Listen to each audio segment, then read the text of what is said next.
Good morning, dear students. Let's begin our social science class.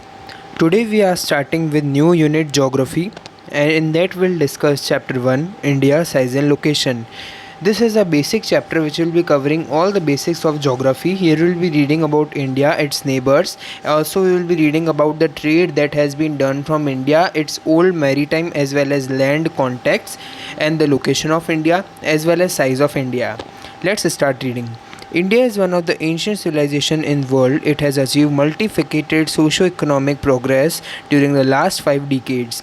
It has moved forward, displaying remarkable progress in the field of agriculture, industry, technology, and overall economic development. India has also contributed significantly to making of the world history. So India has a huge history as well as in trading, in size, and in many other things which we'll be reading in this chapter.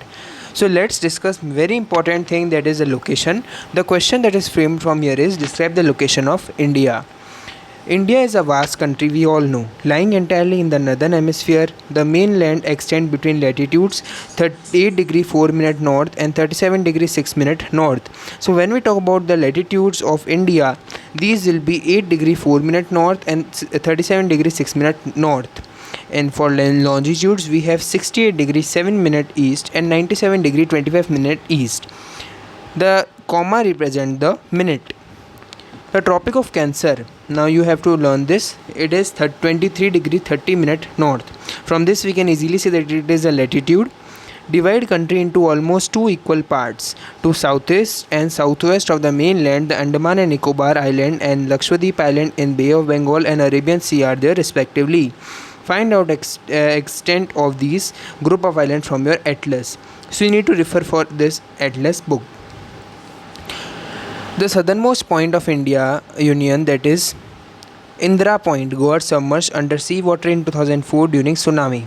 Now when we see this is our India, so the longitudes and latitudes that we have formed over here, we see near the Gujarat, the western point of Gujarat, there it will be 8 degree 4 minute north, and for eastern point it will be 37 degree 6 minute north.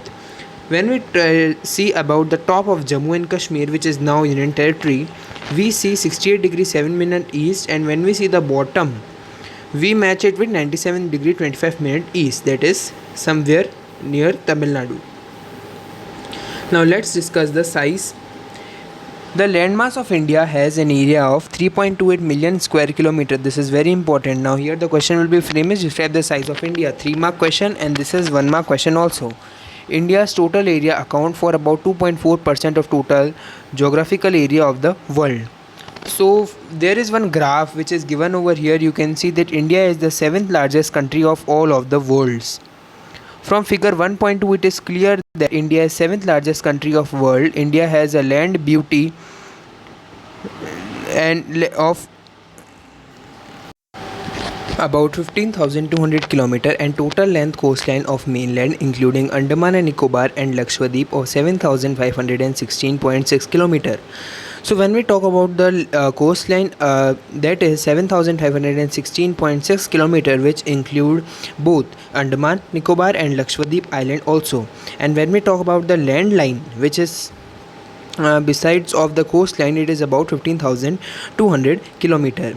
India is bounded by Yangfol mountain in the northwest that we see, that is Aravalli also, north and northeast also like Himalayas and many more.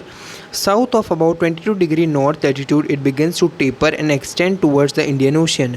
Now we see our south is a V shaped, that is it start tapering about 22 degree north latitude. Dividing into two seas, the Arabian Sea on the west and Bay of Bengal in the east. Now we should look at figure 1.3 and note that latitudinal and longitudinal extent of mainland is about 30 degree. That is you need to know. So when we see it is about 30 degree, that is a longitudinal and the latitudinal extent.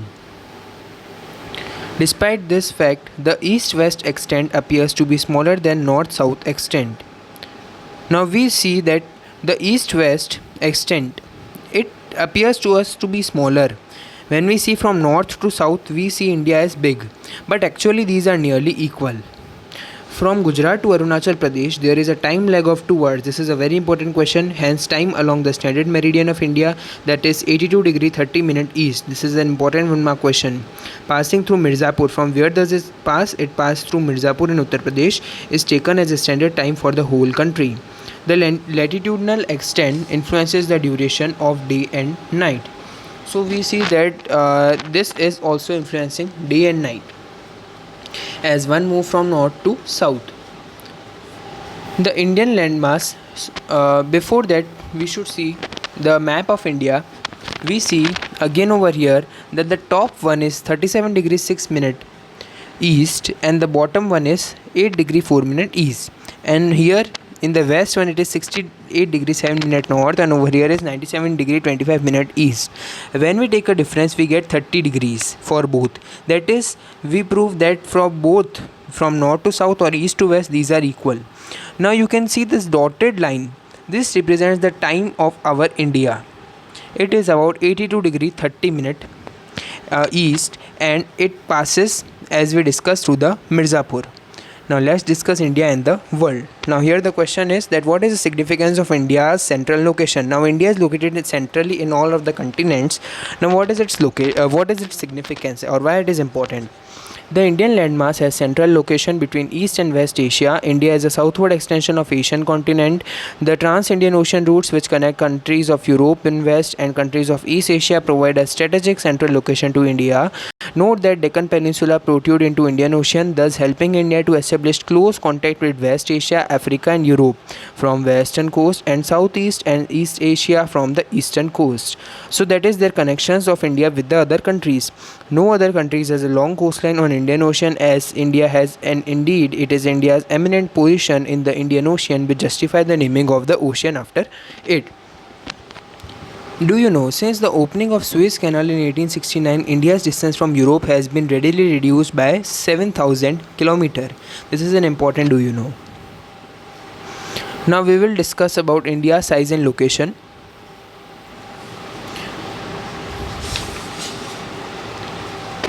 India's, as we have seen already, about the first one, the significance of India's central location. Now in these two paragraphs we will see that how has India developed relationship with world via land route. Now we will see over here that before the maritime contact, India was developed with the land routes. Means land routes were discovered earlier than these marine routes. Now let's see. India's contacts with the world have continued through ages, but her relationship through the land routes are much older than the maritime contacts. Means from marine routes, these are land routes are older. The various passes across mountain in north have provided passage to ancient traveler, while ocean restricted such interaction for the long time. These routes have contributed in the exchange of ideas and commodities since ancient times. So from ancient times, many ideas and commodities among the people which shared the land boundaries with India have been exchanged. Now I will be reading for them. These routes have contributed in exchange of ideas and commodities in ancient times. The ideas were Upanishad and Ramayana, the stories of Panchtantra, the Indian numerals and decimal system thus could reach many parts of the world. The spices, muslin is a type of cloth, and other merchandise were taken from India to different countries. On the other hand, the influence of Greek sculpture and the architectural styles of dome and minarets from West Asia can be seen in different parts of country. So the exchange of these things through the land routes is very important, and basically in our mountains there are many passes from these exchange took place. That we will be reading in our further chapters also. Now the very important question, or I say most important, is the India's neighbors. Now in India's neighbors you'll be seeing that how many countries share the boundaries with India, as well as how many states and union territories are there. Over here we'll be seeing them all one by one. India occupies an important strategic position in South Asia. India has 28 states and 9 union territories. This we all know, because now one state, that is Jammu Kashmir, divided into two, that is Jammu and Ladakh. India shares land boundaries with Pakistan and Afghanistan in northwest, that is China, Tibet. This is the first point. So in northwest we see Pakistan, Afghanistan, China. Now see China, Nepal, Bhutan in the north, then Myanmar, Bangladesh in east, and our southern neighbor across the sea consists of two island routes or countries, and these are namely Sri Lanka and Maldives. Sri Lanka is separated from India by a narrow channel of sea formed by Pak Strait and the Gulf of Mannar. So when we see over here, students, this is the India and Sri Lanka, and these are actually separated over here. This is our what we say as Pak Strait that is located near over here. As well as we see now how many countries are there, you can also see from over here that first we itself see is China or Tibet, then we see Nepal, then we have seen Pakistan, a small portion of Afghanistan is also covered with us, and many other also like Myanmar over here we can see, then we can see Bangladesh, then we can see Bhutan. So these are nearly 7 of the countries which share our major boundaries with us. India has strong geographical and historical links with our neighbors. Look at the physical map of Asia in your atlas and note how India stands apart from rest of Asia. This is also very important, and you can see in the sea when we talk about, so in our Indian Ocean also we have first this Lakshadweep, then these Maldives, as well as Andaman and Nicobar Islands. So you need to know the exact location of these three as it is very important for your map. Now do you know, before 1947 there were two types of states in India, the provinces and the princely states. This will be discussing soon in our next class, in class 10th, about nationalism in India. Provinces were ruled directly by British officials. This you also know that provinces were there. First was the provinces and second was the princely states. Now provinces, as we know, were ruled by Britishers, as well as these princely states were ruled by our prince, and these provinces were actually handled by viceroy. So princely states were ruled by local hereditary rulers who acknowledged sovereignty in return for local autonomy. So there was equality in these princely states. So we have completed this whole chapter. That's all for the day, students. To practice the map, it is very important. Thank you and have a nice day.